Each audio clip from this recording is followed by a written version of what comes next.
শতক যুৱ ছাত্ৰ সন্মিলন তিনিচুকীয়া জিলা সমিতিৰ উদ্যোগত বিশেষ অভিনন্দন অনুষ্ঠানত সভাপতিৰ আসন অলংকৃত কৰা সন্মানীয় সভাপতি মহোদয়, লগতে অসম শতক যুৱ ছাত্ৰ সন্মিলন তিনিচুকীয়া জিলা সমিতিৰ সমূহ কৰ্মকৰ্তা, লগতে প্ৰতিখন আঞ্চলিকৰ বিষয়ববীয়াসকল, লগতে মোৰ দৰে আমন্ত্ৰিত শিক্ষাৰ্থীসকল, অভিভাৱক অভিভাৱিকাসকল, গণ্যমান্য ৰাইজ, সদৌতিলৈকে মই মোৰ অন্তৰৰ পৰা সশ্ৰদ্ধ প্ৰণাম জনাইছোঁ।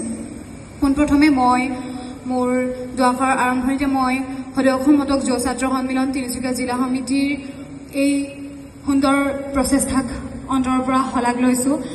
তেওঁলোকে বিগত বৰ্ষসমূহতো কৃতি ছাত্ৰ ছাত্ৰীসকলক নিমন্ত্ৰণ জনাই অভিনন্দন অনুষ্ঠানৰ আয়োজন কৰে।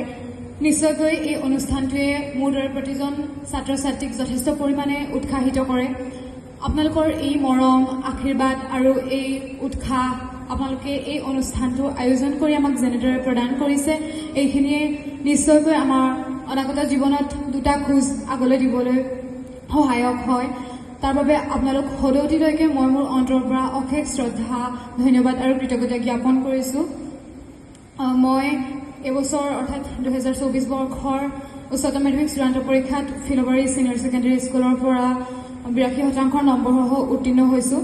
এই ক্ষেত্ৰত মই মোৰ ফলাফলৰ বাবে পোনপ্ৰথমে যিদৰে উপৰোক্ত বক্তাসকলে কৈছে যে ছাত্ৰ ছাত্ৰীসকলৰ জীৱনত প্ৰথমে ঘৰখন, নিশ্চয়কৈ মই মোৰ যদি জীৱনত মই ভাল কিবা এটা কৰিছোঁ, তেতিয়াহ'লে মই পোনপ্ৰথমে মই মোৰ ঘৰখনকে মই সেই স্বীকৃতিটো দিব বিচাৰিম, কাৰণ তেওঁলোকে প্ৰতিটো মুহূৰ্ততে মোক দিহা পৰামৰ্শ দিয়াৰ লগতে আজি এই মঞ্চখনত থিয় হ'ব পৰাকৈ মোক তেওঁলোকেই সুবিধাখিনি কৰি দিছে। তেওঁলোকেই মোক গোটেই যাত্ৰাটোত তেওঁলোকে মোৰ সাৰথি, গতিকে তেওঁলোকলৈ মোৰ বহুত বহুত কৃতজ্ঞতা আৰু ধন্যবাদ। তাৰ পিছতে মই মোৰ শ্ৰদ্ধাৰ শিক্ষাগুৰুসকললৈ বহুত বহুত ধন্যবাদ আৰু কৃতজ্ঞতা জ্ঞাপন কৰিছোঁ, কাৰণ তেওঁলোকৰ হাতত ধৰিয়ে যি শিকিছোঁ, যি বুজিছোঁ, তাৰে ফল পাইছোঁ আৰু তাৰ ফলতে আজি এইখন মঞ্চত আমন্ত্ৰিত এগৰাকী শিক্ষাৰ্থী হিচাপে আপোনালোকৰ সন্মুখত থিয় হৈ দুআষাৰ ক'বলৈ মই সুযোগ পাইছোঁ।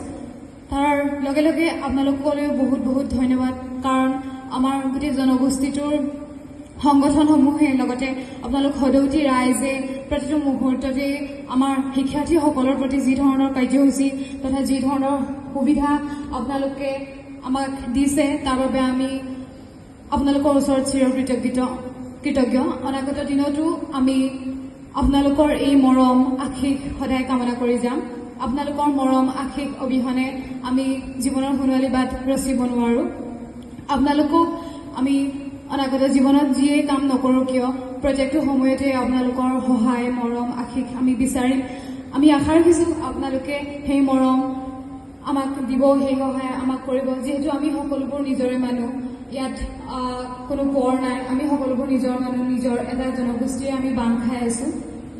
আজিৰ দিনটোত মই আপোনালোকলৈ অনুৰোধ জনাইছোঁ, আপোনালোকে এই কাৰ্যসূচী প্ৰতিটো বৰ্ষত যেনেদৰে আজি পৰ্যন্ত এই কাৰ্যসূচী আপোনালোকে ৰূপায়ণ কৰি আহিছে, ঠিক তেনেদৰে অনাগত দিনসমূহতো এই কাৰ্যসূচী আপোনালোকে চলাই নিয়ক। ইয়াতকৈ আৰু সুন্দৰ সুন্দৰ কাৰ্যসূচী আপোনালোকে হাতত লওক। আপোনালোকৰ এই জয়যাত্ৰা অব্যাহত থাকক। তাৰ লগে লগে মই কামনা কৰিম আপোনালোকৰ এই জয়যাত্ৰাৰ আমিও যাতে ভৱিষ্যত জীৱনত অংশীদাৰ হ'ব পাৰোঁ।